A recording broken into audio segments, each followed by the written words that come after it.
Bonjour, bienvenue au webinaire intitulé Le programme de formation professionnelle continue. Lors de la présentation, je vais référer à ce programme-là comme le PFPC. Ce webinaire s'intitule Programme de formation professionnelle continue, responsabilité de chaque IAA. Je m'appelle Nicole Coussette, je travaille comme infirmière consultante pour la IAANB. C'est avec plaisir aujourd'hui que je fais cette présentation. À la fin, il y aura une session questions-réponses. Alors, vous allez pouvoir mettre dans la boîte à questions vos questions, les écrire seulement parce que vous ne pouvez pas vraiment parler pendant la présentation. Mais à la toute fin, je vais regarder vos questions puis essayer de répondre. S'il y en a que je ne peux pas répondre, je prendrai le temps de faire un suivi par la suite. Alors, certains d'entre vous peut-être ont vu le webinaire sur le PFPC fait en 2018. La IAANB a décidé de le refaire puisque les formulaires en ligne ont légèrement été modifiés. De plus, bien qu'il s'agisse d'une exigence pan-canadienne, il y a encore plusieurs membres qui ne comprennent pas ce qu'est le PFPC, son importance ou le fait que c'est une exigence annuelle prescrite par la loi au Nouveau-Brunswick.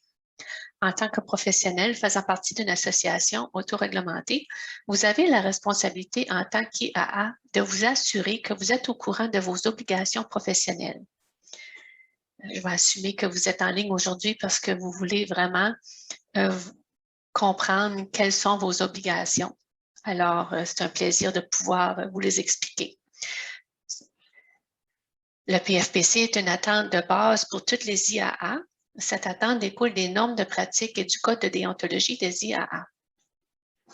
En plus, cet webinaire, il y a d'autres ressources qui vous sont disponibles, comme les ressources relatives à la PFPC qui sont disponibles dans le bulletin mensuel d'information de la IAANB, de même que sur le site web et la page Facebook.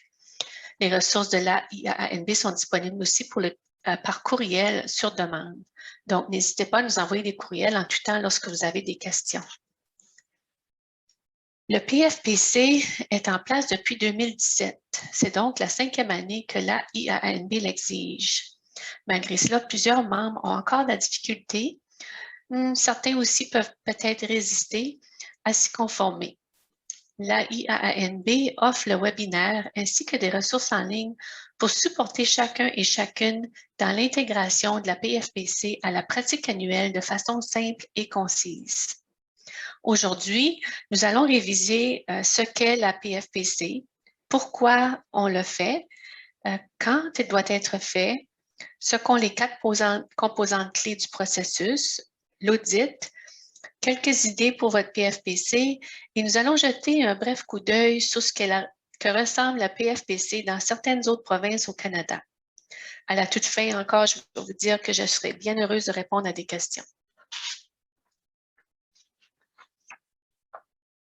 Alors, parlons du qui, quoi, quand et pourquoi. Qui est tenu de participer au PFPC? Toutes les IAA au Nouveau-Brunswick, peu importe le nombre d'heures travaillées ou le milieu de travail où vous travaillez. Si vous êtes un titulaire d'un permis de pratique, vous devez compléter le PFPC. Certaines IAA pensent qu'ils ou elles sont exemptés puisque leur statut est occasionnel ou qu'ils ont un rôle comme infirmière qui prodige des soins des pieds et ne travaillent pas au chevet. Mais ce n'est pas le cas. Comme IAA, vous devez faire votre PFPC annuellement. Qu'est-ce que c'est? Le PFPC est défini comme un système formel utilisé pour démontrer que vous êtes compétente et à date dans vos connaissances et aptitudes. Quand est-ce qu'on le fait? Annuellement. C'est une exigence qui s'applique à tous les IAA et doit être fait à chaque année et non seulement par celles qui sont choisies au hasard pour l'audit. Pourquoi qu'on le fait? Alors, on fait le programme de PFPC pour maintenir la compétence ou démontrer être compétente. Cela demeure un élément clé pour la protection du public. Ceci s'applique à bien d'autres domaines tels que la médecine, l'éducation, la charpenterie, la plomberie. Un autre exemple pourrait être comme dans les garderies, les gens qui préparent la nourriture pour les petits-enfants ou les coiffeuses lorsqu'ils préparent le potion pour faire des teintures de cheveux. Chacun doit avoir maintenu leurs compétences, démontré qu'ils sont capables de faire ce qu'ils font pour le public. Si vous faites confiance à un professionnel ou à un marchand, vous vous attendez à ce que cette personne ait la bonne information et que cette information soit récente et à point pour bien vous servir. Si vous avez un vieux médecin, par exemple, son expérience peut inspirer confiance. Mais si vous voulez aussi que ses connaissances soient à jour ou qu'il utilise les meilleurs traitements, ce médecin doit continuer de suivre des cours pour se perfectionner. Donc, pour tous les professionnels, au fil des ans, c'est important de continuer d'améliorer notre pratique.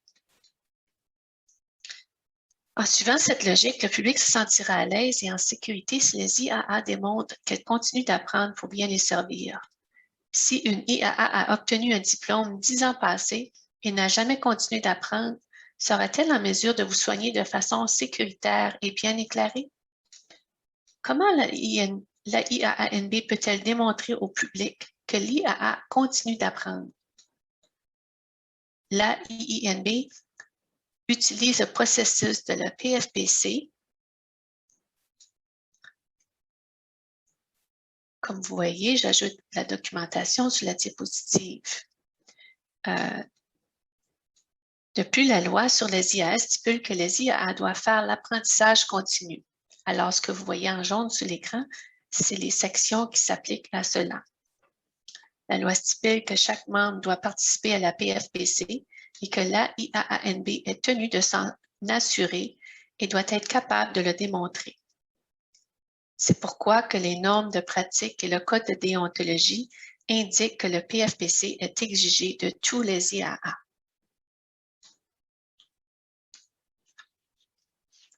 Pourquoi est-ce obligatoire?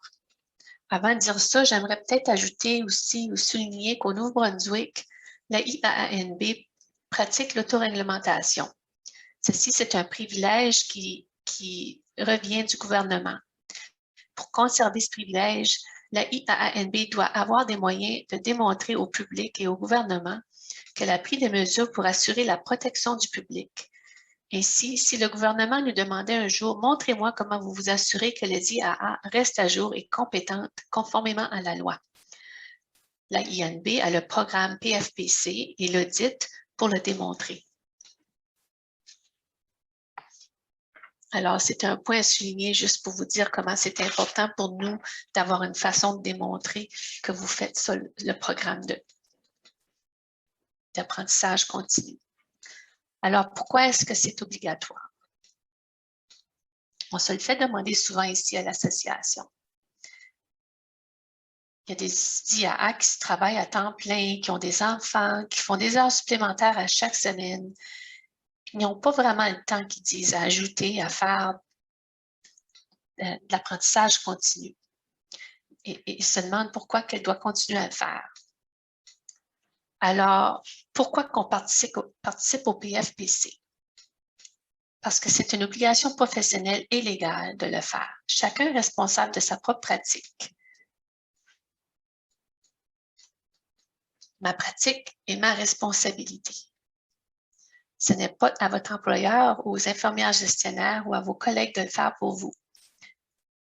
Il y a aussi des IA qui nous disent qu'ils ont demandé à leurs infirmières gestionnaires de les envoyer dans des cours de formation professionnelle. Les demandes n'ont pas été accordées, alors les infirmières, les IAA, disent qu'ils ne peuvent pas vraiment faire de cours. Mais ce n'est pas une bonne raison pour ne pas continuer à apprendre. Comme nous l'avons dit dans la diapositive précédente, l'exigence est décrite dans les normes d'exercice et le code de déontologie. Ce sont les deux principaux documents réglementaires auxquels l'IAA doit adhérer en tant que professionnel. Les normes de pratique ont été mises à jour en 2020 et elles stipulent clairement que les IAA doivent démontrer un développement professionnel continu. La IAANB doit être en mesure de le démontrer au gouvernement et au public. Le Code de déontologie stipule que les IAA doivent saisir des occasions d'apprentissage tout au long de leur carrière afin de développer continuellement les compétences requises pour répondre aux exigences éthiques et réglementaires de la profession. Donc, avec ces paramètres établis dans les documents de réglementation, ce n'est pas facultatif et cela doit être complété annuellement par l'IAA pour qu'elle puisse renouveler son permis de pratique.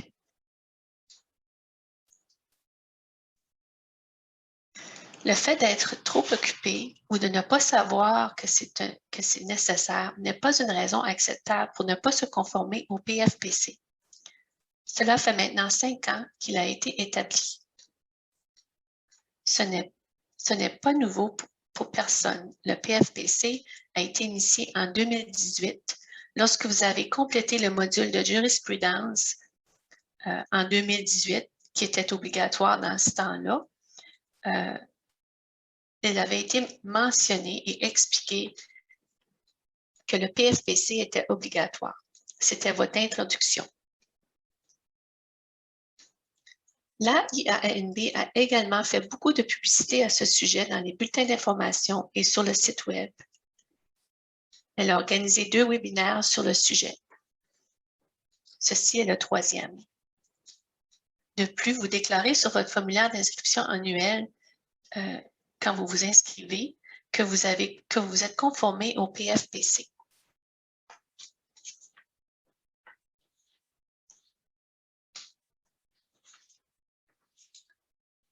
Alors, le PFPC fait partie du formulaire d'enregistrement depuis 5 ans. Sur votre formulaire, si vous vous souvenez, il y a une déclaration de conformité que vous devez sélectionner afin de pouvoir soumettre votre renouvellement. Et lorsque vous déclarez votre conformité, vous déclarez ceci. Vous êtes au courant qu'il s'agit d'une exigence obligatoire. Vous avez complété votre auto-évaluation. Vous avez créé votre plan d'apprentissage. Vous avez complété le processus. Donc, vous avez déclaré sur votre formulaire que vous avez fait le PFPC. Il est très important que vous compreniez ce que vous acceptez et signez. Si vous avez des questions à ce sujet, il ne faut pas hésiter à contacter l'association.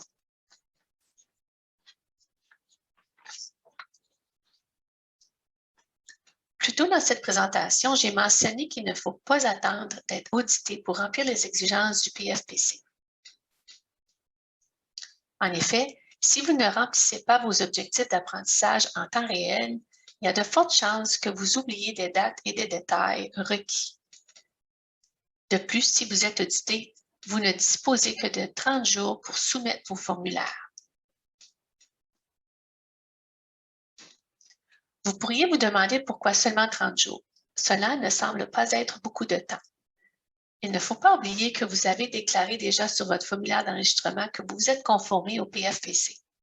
Cela signifie que c'est déjà fait et que cela ne nécessite pas de travail ou de temps supplémentaire de votre part. Il faut seulement remplir le questionnaire de 4 questions qui vous prendra quelques minutes à compléter et d'envoyer vos documents. La IAANB ne donne pas plus de 30 jours et ne donne pas de prolongation puisque le PFPC est obligatoire, déjà fait, et que l'audit signifie seulement que vous le démontrez d'une façon concrète à l'association.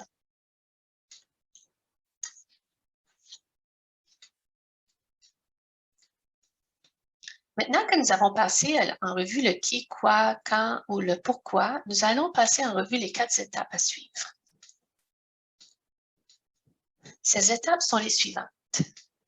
Premièrement, complétez votre auto-évaluation. C'est là que vous allez vous demander qu'est-ce que je pourrais apprendre qui aiderait vraiment ma pratique de tous les jours lorsque je m'occupe de mes patients.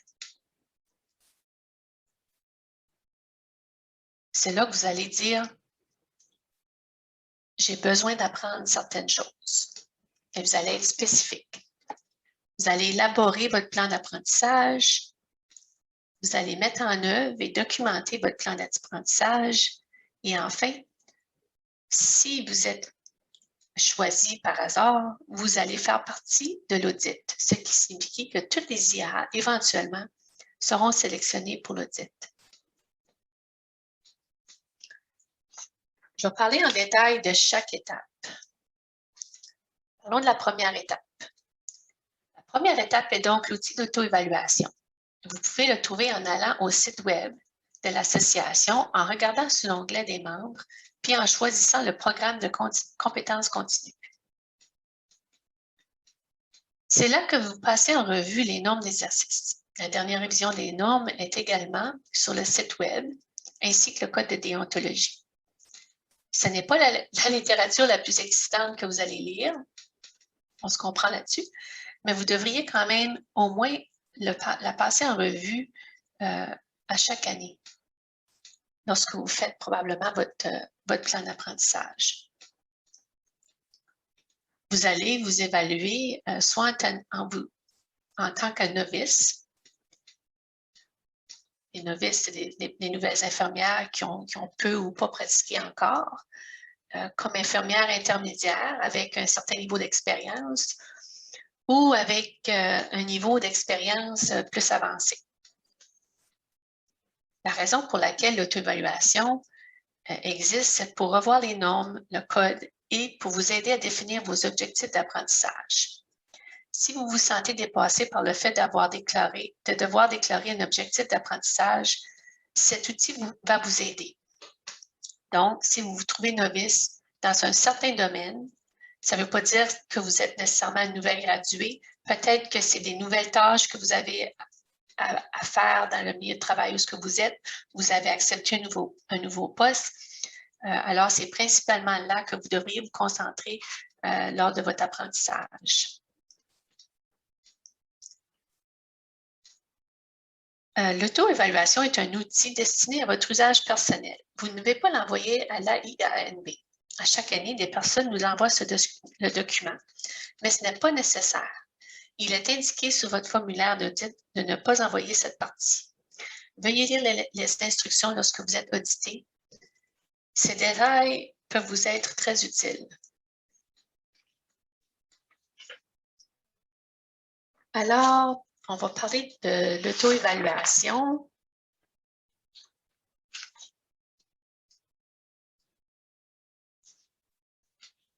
En continuant sur l'auto-évaluation, on va discuter du fait que vous avez à réfléchir.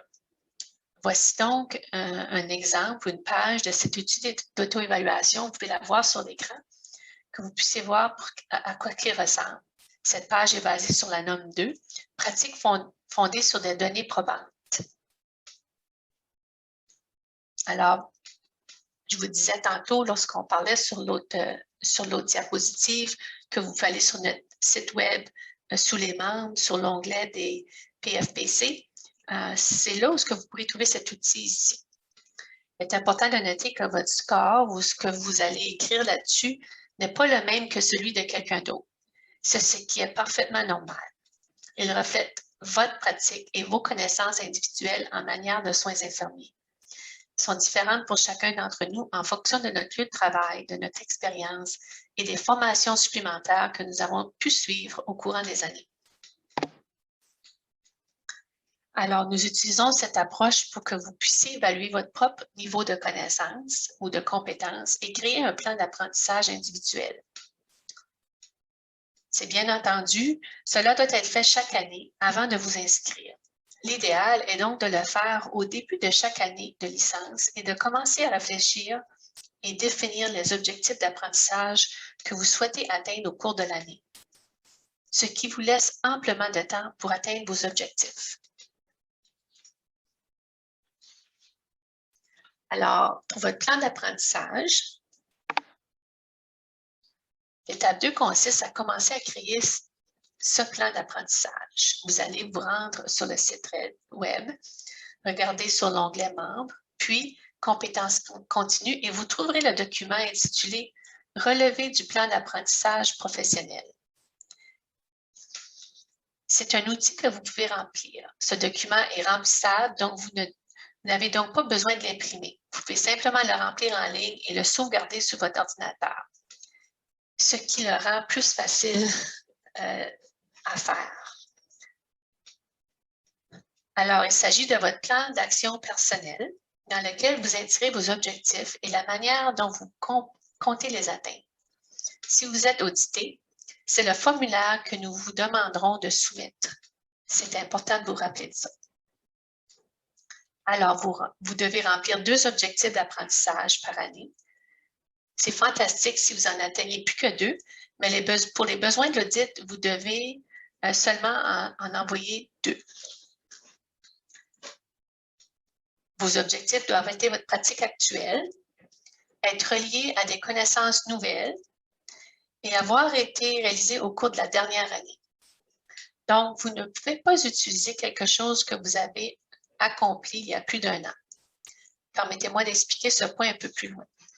Quand je parle de pratique actuelle, je veux simplement dire aussi que si vous travaillez dans un domaine de maternité, par exemple, que vous allez à une conférence sur la maladie d'Alzheimer et que vous voulez utiliser ça comme objectif d'apprentissage, ça ne reflète pas vraiment votre pratique actuelle parce que vous n'allez pas apprendre ce que vous avez appris, prendre ce que vous avez appris à la conférence sur la maladie d'Alzheimer et l'appliquer à la maternité. Alors, quand je parle de nouvelles connaissances, je veux dire qu'il ne peut pas s'agir de quelque chose que vous avez déjà appris auparavant. Ça ne peut pas être un rafraîchissement de vos connaissances parce que c'est quelque chose que vous savez déjà. Puis, ça doit s'adapter ou s'utiliser dans votre milieu de travail. Nous avons rencontré des situations où des IA disent qu'il y a des modules de formation annuels obligatoires dans leur milieu de travail et qu'elles utilisent cela comme objectif d'apprentissage. Eh bien, si vous avez suivi ces cours ou des cours au cours des dernières années, comme l'exige votre lieu de travail, il s'agit d'une exigence de l'employeur et non de nouvelles connaissances pour vous. Donc, ça veut dire que vous ne pouvez pas utiliser ça, ces types de modules-là, pour faire votre PFPC annuellement.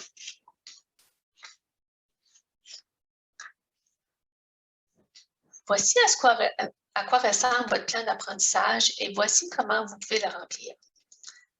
Comme vous voyez sur l'écran, il y a une autre page qui a été mise là. C'est ça qui est votre programme de formation professionnelle continue et la page reliée à votre plan d'apprentissage.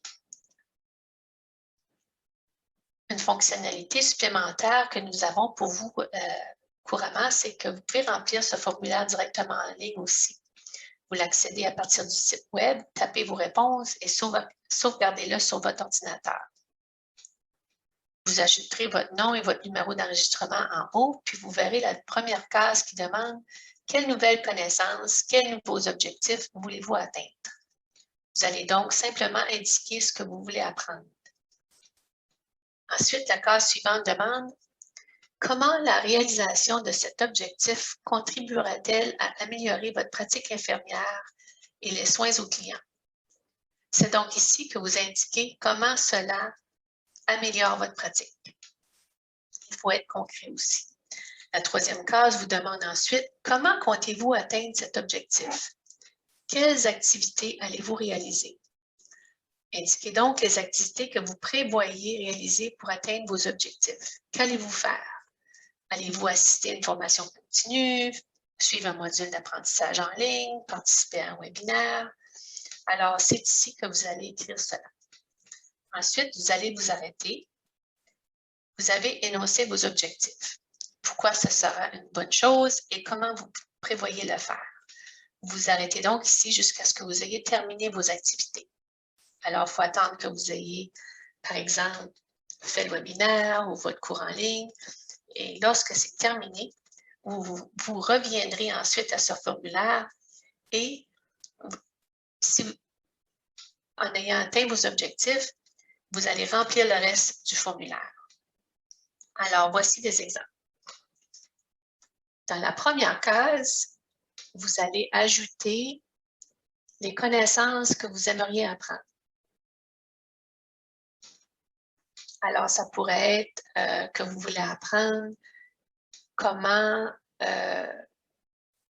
prendre un vaccin pour la COVID, par exemple, et faire sûr que vous allez le conserver d'une façon ou ce qui va demeurer efficace pour la protection du public. Dans la deuxième case, c'est quoi les résultats projetés?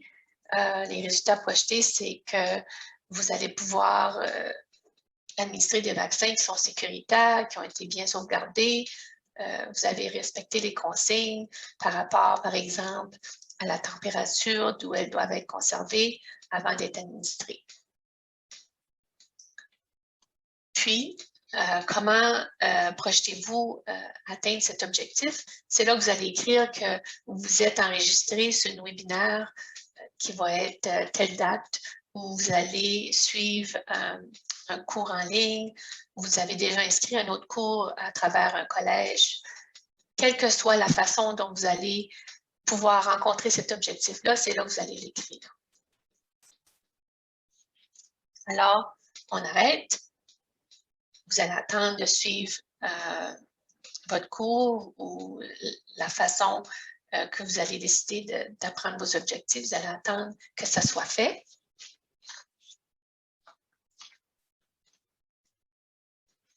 So, j'ajoute mon plan d'apprentissage ici. Les choses que je vous ai dit, je vais les écrire là-dedans. J'aimerais obtenir l'éducation requise pour faire l'administration des vaccins. Je vais faire partie du groupe qui offre la vaccination COVID pour favoriser la protection du public. Je vais m'inscrire à un cours d'immunisation en ligne de la IAANB. Je vais visionner le webinaire du CCNI sur le COVID et faire la lecture des publications émises par la santé publique. Ça, c'est pas mal concis. Puis, c'est court, c'est clair. C'est évident que vous avez un objectif d'apprentissage. Ensuite, vous allez passer à l'étape 3, qui est la mise en œuvre de votre plan d'action et documenter les résultats. La deuxième partie de ce formulaire est la composante la plus importante. Vous verrez qu'il y a une question demandant si vous avez reçu un certificat. Il suffit de cocher oui ou non. Si vous ne l'avez pas reçu, ce n'est pas grave, car nous n'en recevons pas tout le temps. Ce n'est pas tous les cours ou les webinaires ou les lectures qui vont vous donner des certificats. Surtout si vous avez choisi des lectures ou des choses comme ça. Dans la case 4, il vous est demandé d'identifier quelque chose de spécifique que vous avez appris en atteignant l'objectif d'apprentissage. C'est donc ici que vous énoncez les nouvelles connaissances que vous avez obtenues. Sur la page suivante, vous avez écrit ce que vous aimeriez apprendre, mais ici, vous allez écrire ce que vous avez appris. Alors, dans la case 5, il faut décrire comment vous utilisez ces connaissances pour améliorer votre pratique. C'est une partie très importante du formulaire. Probablement la plus importante. Vous devez réfléchir à la manière dont ces connaissances ont eu un impact positif sur votre pratique. Nous vous demandons également d'être précis et concis. Vous ne pouvez pas faire des déclarations générales telles que c'était génial, je suis contente d'avoir appris ça, c'était des nouvelles connaissances, je me sens capable d'aider davantage mes patients. On veut savoir pourquoi et comment. Donnez-nous un peu de détails. Si vous restez vague et ne donnez pas de détails précis, le comité d'audit ne l'acceptera pas et vous demandera des informations supplémentaires, ce qui retardera le processus pour vous. Et enfin, en haut du formulaire, vous verrez la mention « Date de réalisation de l'objectif ». Vous devez remplir cette case, car nous avons besoin de savoir que l'objectif au courant de l'année était actuellement du courant de l'année écoulée. N'indiquez pas la date que vous envoyez le formulaire. C'est une chose qui arrive souvent, mais on veut savoir la date où vous avez appris ces choses-là. Nous avons besoin de la date à laquelle l'objectif a été atteint. Ça, c'est une autre raison pourquoi vous devriez faire cet exercice en temps réel. Si vous n'avez pas la date exacte, vous pouvez au moins nous dire quel était le mois et l'année. L'année devrait être l'année qui vient de s'écouler. Je le dis une troisième fois. Gardez une copie de votre document pour vous. Une fois que vous avez rempli ce formulaire, sauvegardez-le sur votre ordinateur ou imprimez-le et mettez-le dans votre filière. Vous avez probablement une filière d'apprentissage personnel, ça serait la meilleure place pour le mettre. Si vous êtes audité, il vous suffit de le récupérer, ce qui devait déjà être tout fait, tout rempli, et de nous les envoyer. il est important que vous gardiez une copie pour vous-même, car il est arrivé que ces documents se perdent dans la poste. Alors, regardons sur l'écran la copie de la page. Puis vous voyez, au début, on avait rempli les 3 grandes premières cases. Là, on remplit la case 4 qui correspond aux nouvelles connaissances, puis la case 5 qui fait partie de l'évaluation réflexive. Puis dans le haut, vous voyez que la date que vous avez atteint vos objectifs. Alors, si on lit ce qui est arrivé lorsque j'ai fini mes cours que je voulais prendre pour mieux donner la vaccination de COVID, j'ai appris la bonne façon de transporter les vaccins COVID, incluant les contenants froids, les thermomètres et la température idéale à maintenir, qui est de 2 à 8 degrés. Aussi, puisque je suis maintenant au courant de l'information ici, je peux m'assurer que les vaccins ne seront pas endommagés lors de leur transport et je serai en mesure d'administrer le vaccin à mes clients. Alors, pour cet objectif, c'est aussi simple que ça.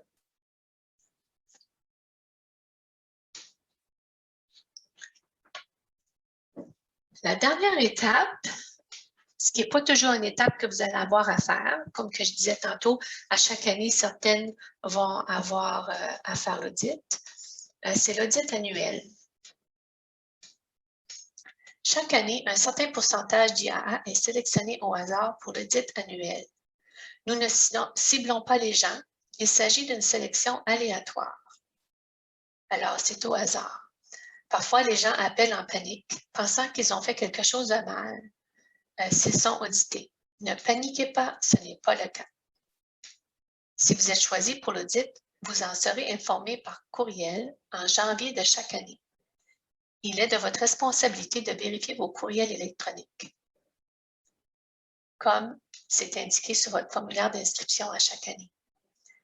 Il ne faudrait peut-être pas oublier d'aller vérifier dans vos courriels indésirables ou dans vos boîtes à déchets, dans vos courriels de temps en temps, juste en cas que le courriel de l'association y serait. Les courriels, c'est le mode de communication de la IAANB. C'est ça qu'on utilise pour vous rejoindre. Vous devez donc vérifier vos courriels de temps en temps. Une fois encore, n'attendez pas d'être audité pour commencer le processus de PFPC. S'y prendre à la dernière minute peut créer des erreurs ou peut-être vous créer un peu de stress. Comme mentionné, si vous êtes édité, vous aurez 30 jours pour soumettre vos documents. Rappelez-vous que vos documents sont déjà prêts. Ils sont dans votre filière. Donc, 30 jours, c'est raisonnable. Vous aurez 30 jours après la notification de l'audit. Remplissez votre plan d'apprentissage en temps réel et les récupérez simplement sur votre ordinateur ou dans les dossiers d'apprentissage que vous êtes créés si vous êtes audité.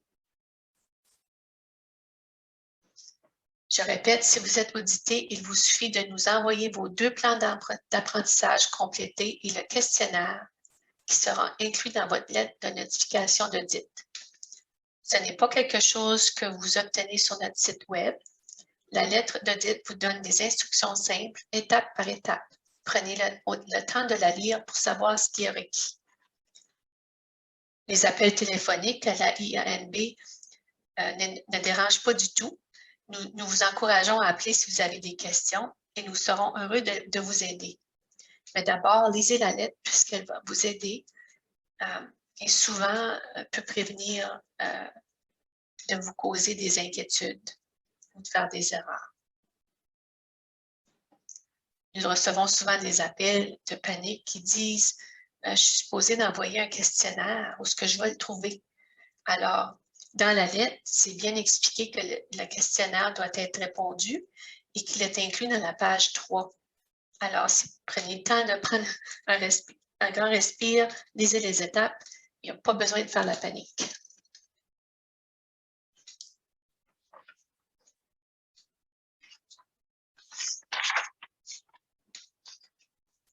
Une fois que vous aurez soumis vos formulaires, vous recevrez une notification indiquant qu'ils ont été reçus et qu'aucune autre action n'est requise pour le moment.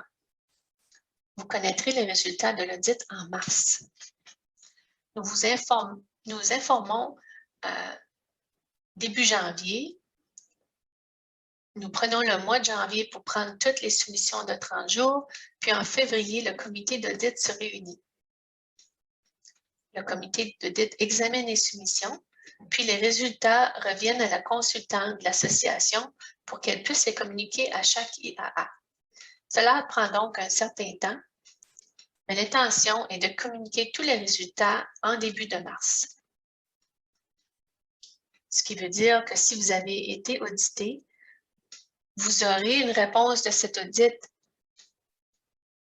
habituellement en début de mars. Lorsque vous êtes audité, il y a 3 résultats possibles. Alors, le premier, c'est beau, c'est le feu vert, c'est la conformité vérifiée. C'est-à-dire que l'objectif est approprié, vous avez répondu à toutes les questions, vous nous avez donné suffisamment de détails, vous avez indiqué vos nouvelles connaissances et votre réflexion. Votre lettre de notification vous dira donc que l'objectif était suffisant et qu'aucune autre action n'était nécessaire. Quand est-ce que c'est partiellement complété ou vérifié, cela signifie qu'il manque quelque chose, que nous avons besoin de plus de détails. Vous ne perdrez pas votre licence, donc une fois encore, respirez. Mais votre licence devient temporaire jusqu'à ce que le problème soit résolu. Il y aura aucune restriction sur votre pratique tout de même. La IAANB a besoin d'un peu plus d'informations. Peut-être qu'il n'y a qu'un seul objectif alors que nous en avons besoin de 2. Peut-être qu'un seul objectif était suffisant et que l'autre était médiocre. Peut-être que vous n'avez pas démontré de nouvelles connaissances ou de réflexion, ou que vous avez été vague. Ou encore, vous avez utilisé un objectif qui ne correspondait pas à la dernière année de pratique.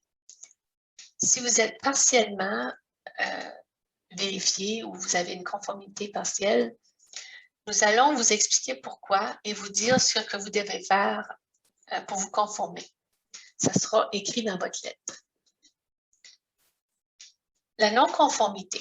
Cela signifie qu'il n'y a aucune preuve de participation. Soit que vous ne nous avez pas envoyé vos formulaires, ou soit que vous nous avez envoyé une soumission incomplète ou insatisfaisante. Il arrive que des IAA ne remplissent pas leur relevé d'apprentissage, qu'elles remplissent la première case et indiquent « Je n'ai pas pu atteindre mon objectif parce que la cour a été annulée ». Alors, ce n'est pas une raison pour ne pas se conformer au PFPC. Vous devez choisir un autre objectif d'apprentissage, si c'est le cas. Ou encore, des personnes ont dit « Je veux prendre ma retraite sous peu, d'ici 2 ans, alors je ne désirais pas faire le PFPC ». Là encore, ce n'est pas acceptable, ce n'est pas optionnel de le faire. Si vous êtes non conforme, votre licence ne vous est pas automatiquement enlevée. Vous passez à un permis temporaire et on vous donne la raison et les étapes que vous devez suivre pour vous conformer. Alors, c'est un feu rouge. Si vous avez un feu rouge, vous devez également suivre un module d'apprentissage sur le PFPC. Vous recevrez les instructions par la poste ou par courriel. La suspension d'une licence ne se produira que si vous refusez absolument de vous conformer aux exigences du PFPC. Donc, si vous ne rectifiez pas la situation ou que vous ne le faites pas avant la date limite, bon, votre permis sera révoqué et vous ne pourrez pas pratiquer comme IAA. Je tiens à souligner que la PFPC n'est pas punitif, mais le PFPC a une date limite. Si vous ne respectez pas la date limite de soumission, une amende de 100 $ sera émise et vous devrez la payer pour pouvoir avoir votre permis. Vous devez respecter les délais comme vous le feriez pour toute autre chose, qu'il s'agisse de remplir vos déclarations d'impôts ou votre enregistrement de voiture.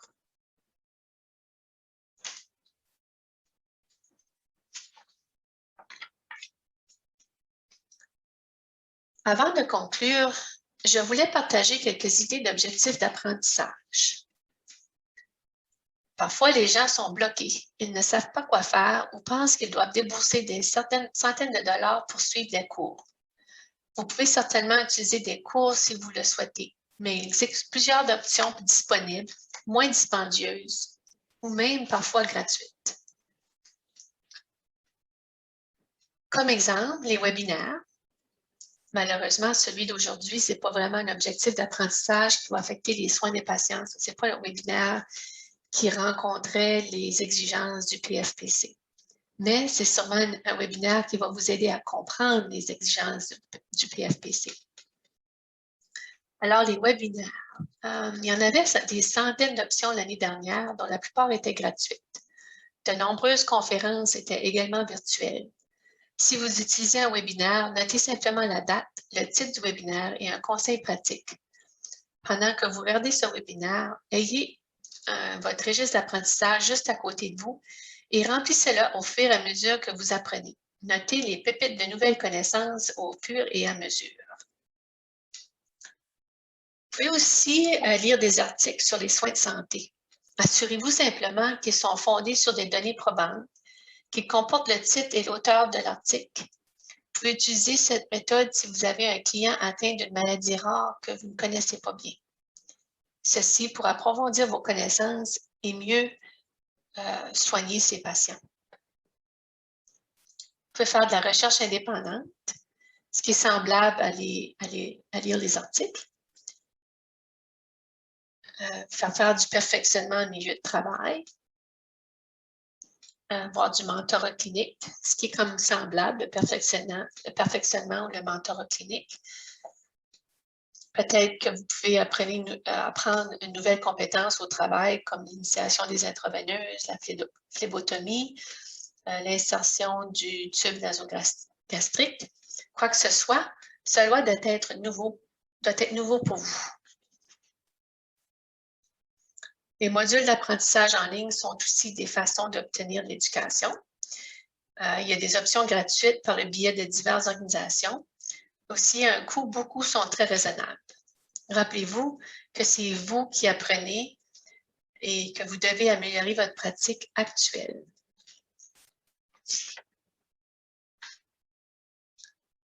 Voyons donc rapidement à quoi ressemble le PFPC à travers le Canada. Comme nous l'avons dit, chaque IAA au Canada participe. C'est une exigence réglementaire. Certaines provinces ont des processus assez stricts et formels et beaucoup plus rigoureux que les nôtres. Voyez Terre-Neuve sur l'écran ici. Il faut compléter l'auto-évaluation, compléter le plan d'apprentissage, mais votre plan d'apprentissage doit démontrer la preuve de 14 heures d'activité d'apprentissage, dont 7 doit être d'une façon formelle. La Nouvelle-Écosse, par exemple, demande l'auto-évaluation, le plan d'apprentissage. Chaque objectif d'apprentissage doit être lié à une norme ou un indicateur spécifique dans les normes de pratique. Et vous devez démontrer un minimum de 2 activités que vous avez réalisées afin d'atteindre votre objectif, y compris les dates des activités. En Saskatchewan, l'auto-évaluation, le plan d'apprentissage et les objectifs doivent être à la fois formels et informels pour un total de 24 heures d'activité d'apprentissage. En Alberta, l'auto-évaluation et le plan d'apprentissage ainsi que les objectifs doivent être à la fois formels et informels pour un total de 24 heures d'activité d'apprentissage. Oups, je m'excuse. C'est plutôt un module de formation obligatoire par an pour tous les IAA qui peut être utilisé pour PFPC. Une preuve d'heures de pratique, 1000 heures sur 4 ans. Et toute soumission tardive peut mener à une amende de 100 $ non négociable. Je m'excuse ici pour avoir fait une petite erreur. De plus, peu importe où vous exercez au Canada, ne pas se conformer au PFPC entraînera la suspension du permis d'exercice. Alors, ce n'est pas quelque chose qui est spécifique au Nouveau-Brunswick, c'est quelque chose qui existe à travers le Canada.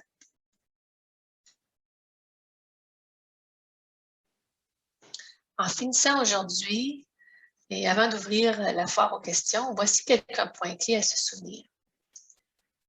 La PFPC est une exigence pan-canadienne. C'est un obligatoire et la responsabilité de toutes les IAA. Comme on a dit au début, ma pratique est ma responsabilité. La PFPC est basée sur la protection du public. C'est une exigence annuelle, donc à chaque année, on continue d'apprendre. La non-conformité entraînera la suspension de la licence. Alors, ça revient au point que c'est obligatoire. Et compléter vos objectifs d'apprentissage en temps réel, c'est important. Avant de vous inscrire, n'attendez pas d'être audité. Pensez-y. Croyez-vous n'avoir vraiment rien appris de nouveau dans votre pratique cette année? Je suis pas mal certain que vous avez appris bien des choses. C'est juste une question de les mettre sur papier.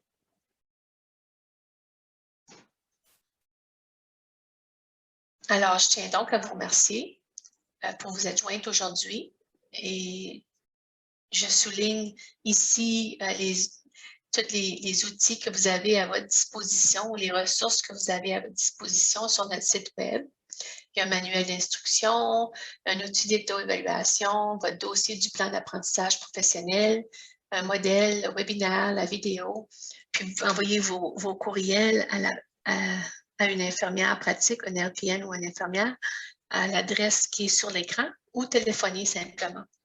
Alors, je vais regarder, je vois qu'il y a 2 questions dans la boîte à questions.